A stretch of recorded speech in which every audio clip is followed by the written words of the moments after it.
Bueno, quisiera fijar nuestro punto de vista a esta reforma a la Constitución,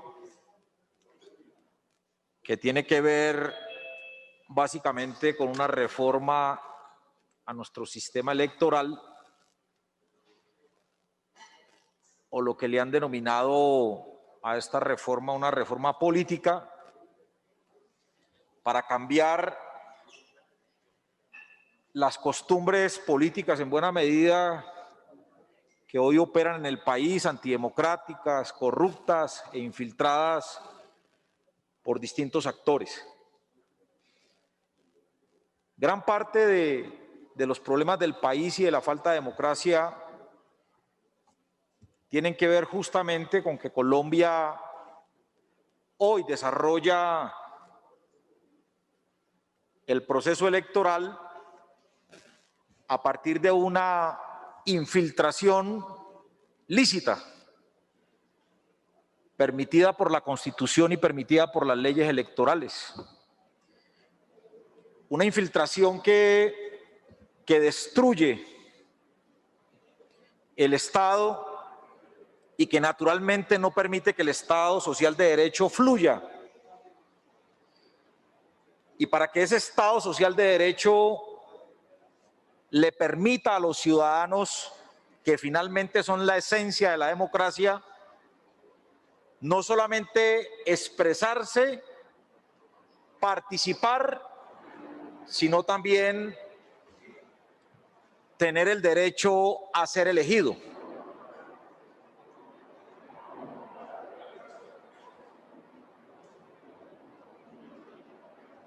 Y cuando me refiero a ello, yo creo que esta reforma política, como le han denominado, yo no le pongo el nombre de reforma política. Deme un receso, presidente, hasta que pase el helicóptero. Sí, tantico que pase el helicóptero. Mientras tanto, senador Alexander, permítame hacerle una pregunta a la comisión. Sí. ¿Quiere la comisión primera del Senado declararse en sesión permanente?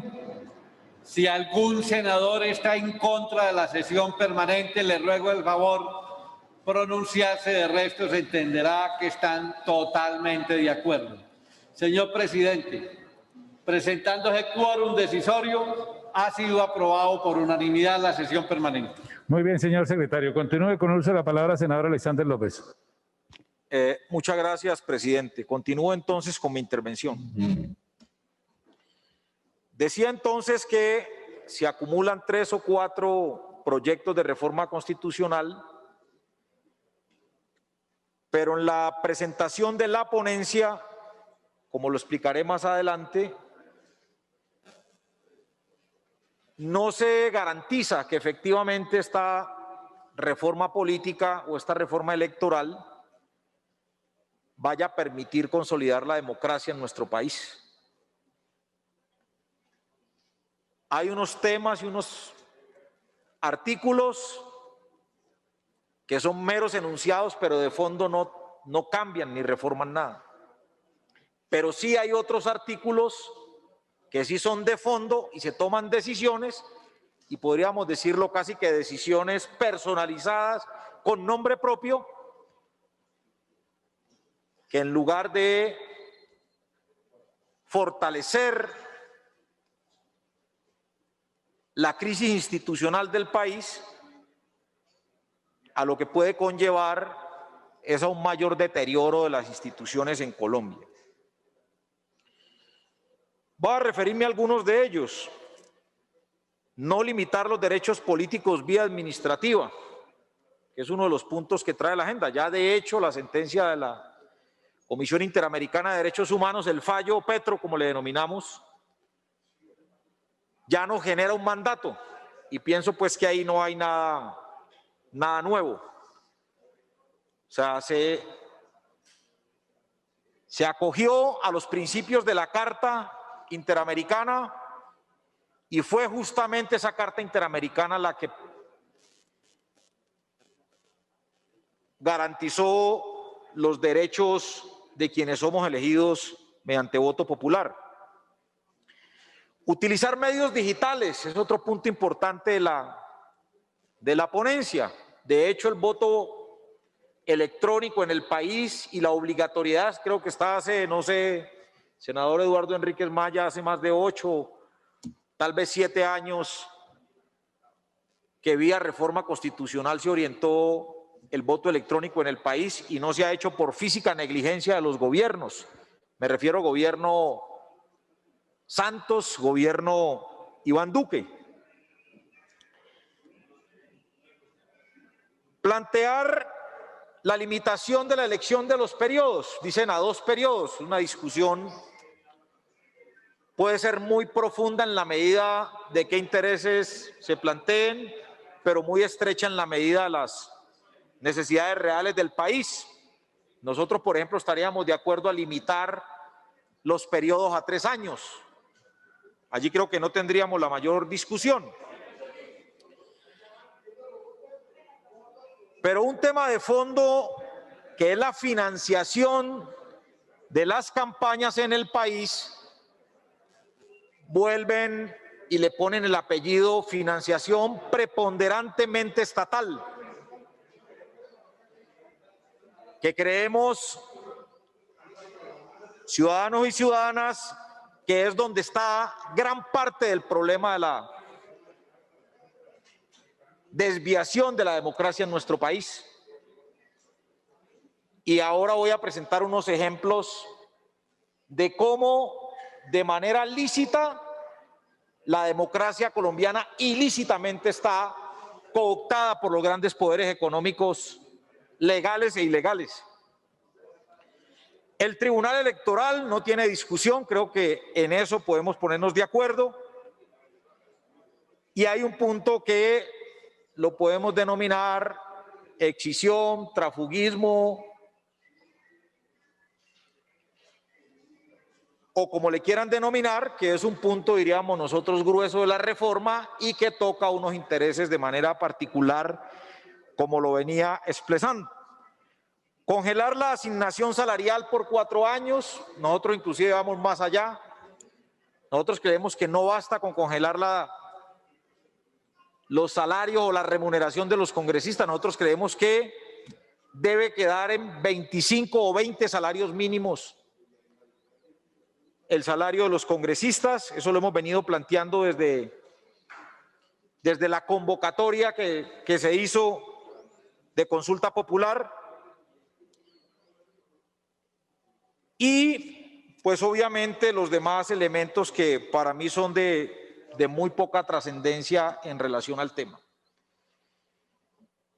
Nosotros creemos en la financiación completamente estatal y no preponderantemente estatal, porque ese preponderante nos va a dejar metidos en graves problemas. Yo les traje algunos ejemplos, senadores, y algunas cifras que me parece muy importante que las tengamos en cuenta. La Misión de Observación Electoral entregó un informe hace algunos años donde manifiesta que 1 de cada 3 financiadores de campañas políticas contrata con el Estado. 1 de cada 3. Y nos trae los ejemplos.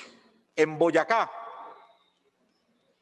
le aportaron al candidato a la gobernación y posteriormente gobernación a su campaña 50 millones, y él ese mismo año, ese contratista que aportó a la campaña, hizo un contrato por 4.500 millones de pesos. O sea, aportó 50 millones y recibió por contratación en Boyacá 4.600 millones de pesos. En la ciudad de Cali, la Fundación Valle del Lilí, una fundación muy importante en la ciudad, aportó en la campaña a la alcaldía 145 millones y recibió en contratos 11.700 millones de pesos. ¿No? Entonces, por eso estoy planteando cada uno de los casos.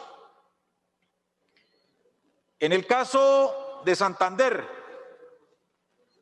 otra empresa o una persona natural aportó a la campaña 53 millones al gobernador de Santander y recibió en contratos a los 6 meses 2.300 millones de pesos.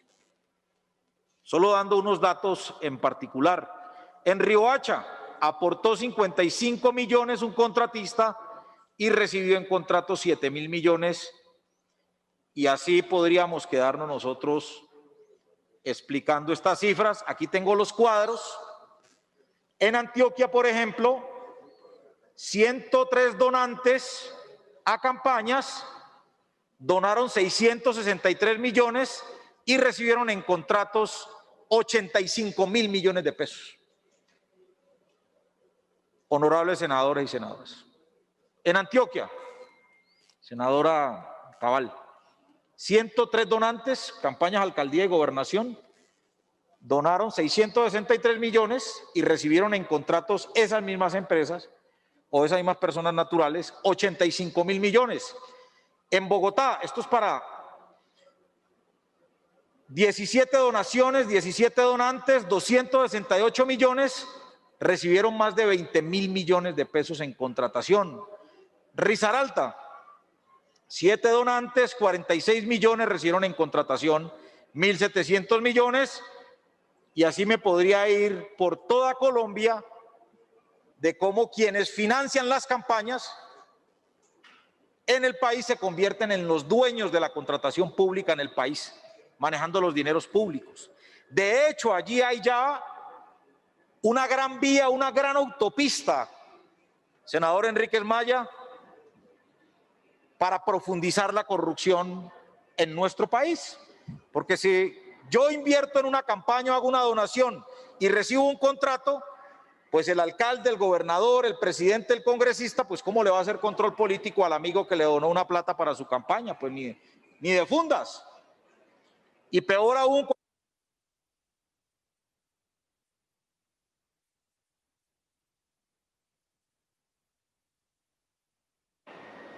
con el visto bueno de los poderes ejecutivos, llámense locales, departamentales o en este caso gobierno nacional, los órganos de control.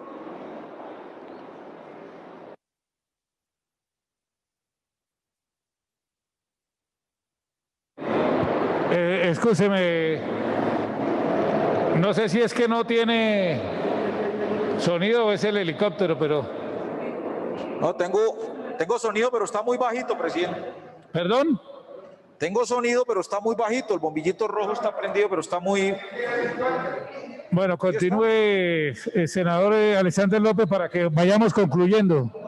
No, presidente, no me ponga a concluir que usted al compañero senador Eduardo Enríquez Maya le dio más de media hora, creo, y no es que le esté restringiendo ese derecho, pero le pido las mismas garantías, presidente. Dice entonces la MOE que en Colombia el mejor negocio, inclusive mejor negocio que el narcotráfico, es hacer donaciones a las campañas electorales en el país, porque invierte un peso y en muchos de los casos se le retribuye el 3.000% en contratación de lo que invirtió. Y están pues aquí los cuadros. Ese es un tema muy grave de lo que ocurre en nuestro país. Y voy a dar otras cifras. Por ejemplo, las elecciones de Congreso. Senador Temístocles, en las elecciones del Congreso, los ingresos totales en la campaña del Congreso del año 2018, de este periodo legislativo en el que estamos, los ingresos a todas las campañas y a todos los partidos fue de 258.000 millones de pesos, senador Lara. A todos los partidos en general al Congreso les ingresaron 258.000 millones. Pero quiero darles estas cifras. Por ingresos originados en actos públicos, publicaciones o actividades lucrativas del partido, 1.924 millones, el 0.7%. Financiación estatal por parte de los del sistema electoral colombiano fueron 16.000 millones para un 6.1%, y atérrense ustedes, honorables senadores y senadoras, que contribuciones y donaciones a los candidatos a los partidos del Congreso se entregaron 118.000 millones de pesos, o sea, el 46% de la financiación de las campañas al Congreso de Colombia fueron donaciones financiadas por el sector privado, y el 36% fueron financiadas por el sector financiero. ¿Esto qué quiere decir? Que entre donaciones y créditos del sistema financiero, en total el 82% pagó las campañas del Congreso de Colombia. Entonces, si a un Congreso o en una democracia el Congreso es financiado por el sector financiero y por donaciones y aportes de los contratistas, pues estos son congresos que no son congresos autónomos. Son congresos que dependen de los financiadores y son congresos que se alejan del constituyente primario y se alejan del ciudadano. Y de hecho, el Congreso de Colombia hace muchos, pero muchos años se alejó de los ciudadanos, y de hecho hoy los ciudadanos están reaccionando frente a ese desconocimiento y frente a ese olvido que el Congreso tiene hacia los ciudadanos. Por eso yo lo he dicho y lo mantengo reiterando: este Congreso no legisla para los colombianos, no legisla para el pueblo, no legisla para los ciudadanos. Este es un Congreso que legisla para las grandes élites, para los más poderosos. De este Congreso muy pocas leyes salen para beneficiar a los ciudadanos. ¿Y por qué? Porque aquí vienen reformas tributarias que le quitan exenciones al sector financiero y este Congreso mayoritariamente lo vota. A este Congreso llegan proyectos y reformas que benefician a grandes empresas y este Congreso lo vota. Pero en muy pocas ocasiones a este Congreso llegan proyectos que beneficien colectivamente a los ciudadanos. Por ejemplo, mejorar las condiciones de salud de los colombianos no pasa. Mejorar los derechos de los trabajadores no pasa. Mejorar los derechos de los pensionados no pasa. Mejorar los derechos de los niños no pasa. Y eso tiene una respuesta. Es que el 82% de este Congreso y de los anteriores, el 82% fue financiado por donaciones y por el sector financiero. Supremamente grave eso, supremamente grave. Por eso el poder de la financiación estatal debe ser 100%, la financiación de las campañas electorales en el país debe ser 100% estatal. Punto.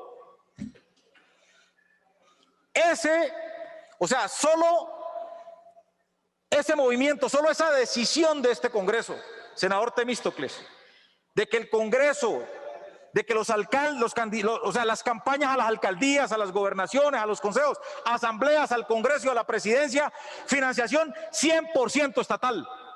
¿Quién gana con una decisión de estas? Gana el constituyente primario, gana la población, gana el pueblo, porque le quitamos ese compromiso al alcalde, al gobernador, al presidente y al congresista, al diputado y al concejal, de que como mi financiación, entonces yo te ayudo o te devuelvo el pago con un contrato 100 o 1000 veces más grande que eso. O sea, solo votar la financiación, el 100% por parte del Estado, amerita esta reforma.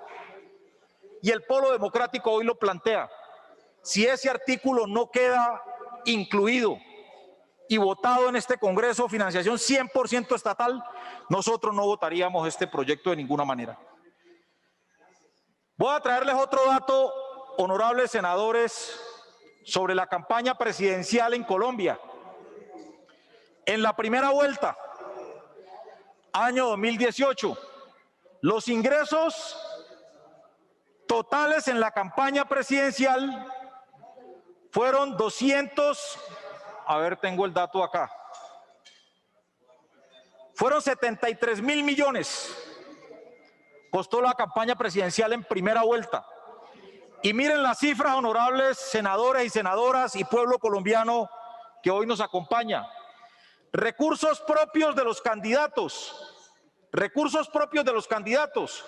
210 millones de pesos.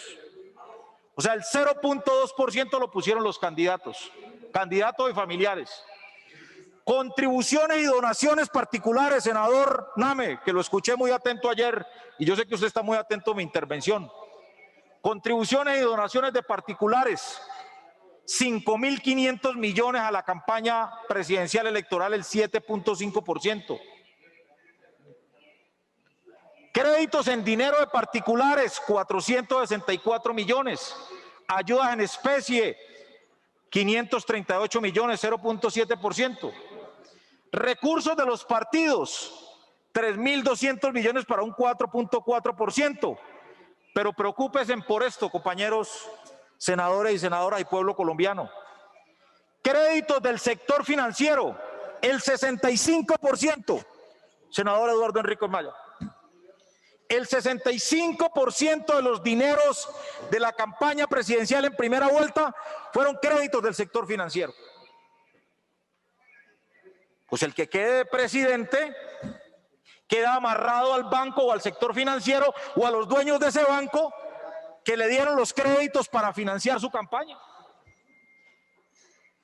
Entonces, entre créditos del sector financiero y donaciones de particulares, fueron 54.000 millones de pesos en total para un porcentaje del 73%, o sea, el 73% de la campaña presidencial en Colombia, donde ganó Iván Duque y donde Petro quedó de segundo, el 75% de los dineros de esas campañas fueron donaciones y créditos del sector financiero. Eso es una vergüenza. Sin contar los dineros que debajo de la mesa entregó el narcotráfico, los contratistas, los grupos al margen de la ley, en fin, todo este tipo de hechos. Entonces, miren ustedes, el Congreso fue elegido con el 82% de los recursos del Congreso, del sector financiero y de donaciones. El 82% de los recursos salió del sector financiero y de donaciones para el Congreso. Y para la presidencia el 73% donaciones y sector financiero. ¿De cuál democracia me están hablando aquí a mí? Por eso Luis Carlos Sarmiento Angulo aquí no le pasa nada. Por eso las elevadas tasas de interés, por eso los créditos hipotecarios en Colombia son al 12% anual, mientras en otros países decentes son el 4% y el 2% anual, y en Colombia el 11%. Aquí pagamos tasas de interés por tarjetas de crédito, por libre inversión, en un 20, 24, 26%, muy por encima de las tasas de usura. Pues esa es la retribución que se le entrega al sector financiero. Ustedes nos financian y nosotros no les tocamos todos sus beneficios. Yo quisiera ver un Congreso colombiano que un día de estos tome la decisión de asumir el control de la economía de este país y les quitemos todas esas gabelas al sector financiero. Solo el año pasado, acuérdese usted, senador Name, que nos opusimos a un cheque de 11 billones que le giraron al sector financiero en exenciones tributarias. Por eso aquí los grandes patrimonios en este país no pagan nada, porque los grandes patrimonios no pagan nada en impuestos, porque ellos prefieren donar a las campañas que pagar impuestos, les sale más barato. Los grandes patrimonios en este país no pagan los impuestos que tienen que pagar. Los más ricos de los ricos de este país donan a las campañas, al Congreso, donan a las campañas presidenciales para que no les toquen su zona de confort y no sean gravados con ningún tipo de impuesto.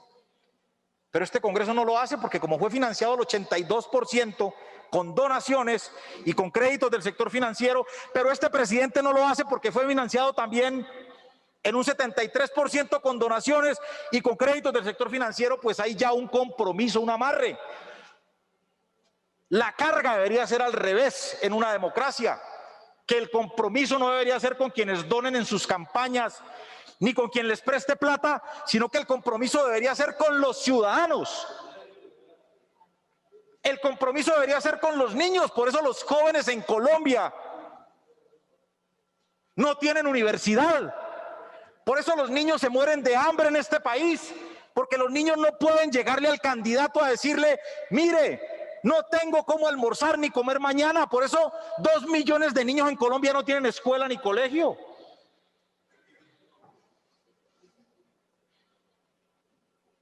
Porque hay otros compromisos, hay otras prioridades. Yo te dono, tú me proteges y tú me ayudas. Yo le aporto a su campaña y usted me da el contrato. Así funciona esto. Pero van con la mochila y el talegado de plata, porque hasta eso ya está ubicado. Miren, nosotros en Colombia hace muchos años sabemos cuál es el mapa de riesgo electoral y de corrupción en el país. ¿Y usted cree, senadora Angélica, que ese mapa de corrupción electoral se ha movido? El mismo mapa que nos presentaron hace 2 años, hace 6, hace 10, hace 15, y el mismo mapa de riesgo de fraude electoral es el mismo que existe en Colombia. ¿Por qué las autoridades electorales no han sido capaces de acabar con ese mapa de corrupción electoral y de fraude en el país? Pues porque necesitan ese mapa vigente para poder seguirse eligiendo al Congreso, a las alcaldías, a las gobernaciones y poder seguir eligiendo presidentes de la República, como en el caso de Iván Duque y Juan Manuel Santos. Ese mapa de corrupción, ese mapa de calor que nos presentan hace 10, 15 años es el mismo de hoy. Si las autoridades, si la Fiscalía, si la Procuraduría saben dónde está la corrupción electoral, ¿por qué no se acaba con la corrupción electoral? Esa es la verdadera reforma política, hacia allá tenemos que ir. Imaginen que es tan vagabundo este sistema que hay inclusive ya nombres. Aida Merlano lo dijo, ¿cómo era que se llamaban? Los mochileros, los patinadores, pero aquí hay otra cantidad de dichos que ya están. Hay un diccionario de corrupción electoral en el país, senador Lara. Hay un diccionario de corrupción electoral en el país. Mermelados, el empujón, hacer el bulto, el puyaojos, la patuleca, la payola, cariñitos de vuelta, ¿sí? Hay una cantidad ya de nombres definidos. Hay un diccionario de corrupción electoral en este país. Voy a plantearlo, por ejemplo, la patuleca en la costa, a aquellos ciudadanos que aceptan dinero para votar por un candidato pero votan por otro. El puyaojos, aquellos líderes barriales encargados de la compra y venta de votos en cada uno de los barrios. O sea, ya hay un diccionario de corrupción electoral. O sea, aquí todos sabemos cómo funciona el fraude electoral. ¿Y qué me preocupa, senador Name? Yo se lo decía ayer y lo felicitaba por su intervención, que esta reforma política no llega allá, al problema. Senador Benedetti, se lo digo con el mayor respeto, y senador Lara, un paso grande que nosotros podemos dar en este Congreso para recuperar la autonomía del Congreso y la autonomía del país y recuperar un pedazo de democracia es que tengamos financiación 100% estatal. Si logramos sacar adelante ese artículo, creo que valió la pena este proyecto. Pero debo decirlo también, 5 minutos termino, presidente. Samper confesó que entraron dineros ilícitos a su campaña. Desde esa época, desde los 90, tenemos políticos confesos de que en Colombia se roban las elecciones con dinero del narcotráfico. Aquí lo vivimos en este Congreso. El señor Mancuso confesó, o confesó no, lo dijo olímpicamente, el 35% del Congreso lo elegimos nosotros. Aquí estuvo en este Congreso tal vez el capo más grande de la historia, Pablo Escobar. El segundo capo más grande de la historia, Carlos Leder, diputado en el Quindío. O sea, el país no se ha alejado nunca de la financiación ilegal de las campañas. Pero esto ya lo volvieron mixto. Ahora la financiación no solamente es por grupos de narcotráfico o grupos ilegales o grupos mafias de contratistas que se están robando el presupuesto público en contubernio con la clase política de este país, con un sector de la clase política de este país. Yo te dono y tú me das los contratos. Pero sigue el narcotráfico permeando esto. Siguen las mafias permeando el país. Y se avanza en esa lógica y el país lo sabe. Los políticos lo saben. Y vamos a tiempos recientes. Aquí Néstor Humberto Martínez le dijo al país en una rueda de prensa que tenía pruebas de que la campaña de Oscar Iván Zuluaga del Centro Democrático y la campaña de Juan Manuel Santos habían recibido dineros para sus campañas de un contratista Odebrecht.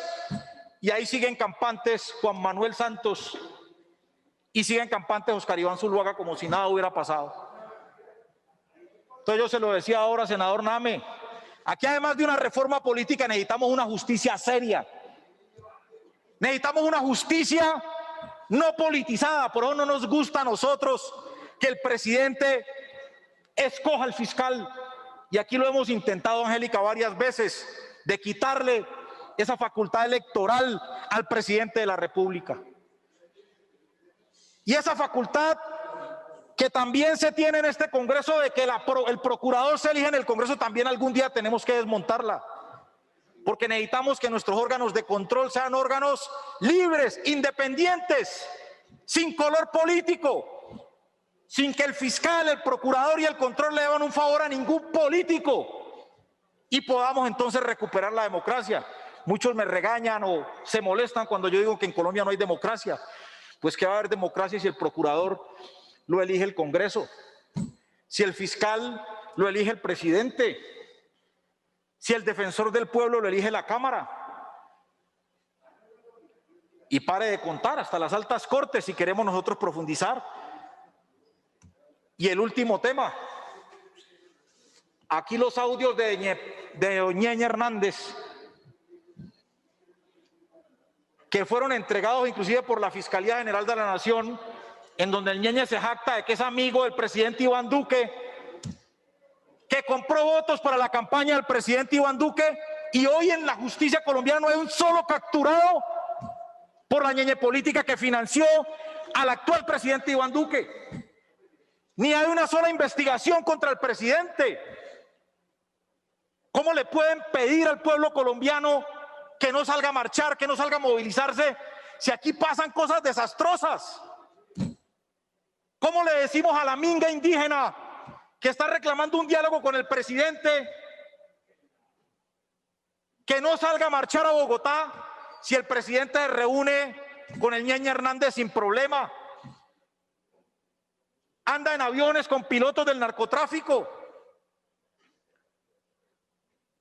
Atiende a grandes empresarios con toda razón.